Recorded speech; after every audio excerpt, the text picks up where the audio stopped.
ખૂબ આભાર. અને આગળ વાત કરીએ તો ચોમાસાને લઈને ખગોળશાસ્ત્રીએ પણ નિવેદન આપ્યું છે. વડોદરામાં દિવ્યદર્શન પુરોહિતે મોટું નિવેદન આપ્યું છે કે 15 થી 21 જૂન આસપાસ ગુજરાતમાં ચોમાસું થવાનું છે અને આ વખતે ચોમાસું ગુજરાતમાં પૂર લાવે તેવી પણ આગાહી તેમના દ્વારા કરવામાં આવી છે. ત્યારે ખગોળશાસ્ત્રી દિવ્યદર્શન પુરોહિત અમારી સાથે જોડાઈ ગયા છે.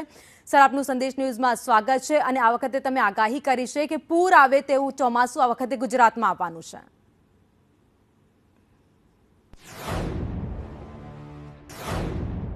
અત્યારે વાવાઝોડાના 50-50% ચાન્સીસ છે અને મોટાભાગના મોડેલો નથી બતાવતા. એવું કહી શકાય કે આ 4 પરિસ્થિતિ પર આધારે છે.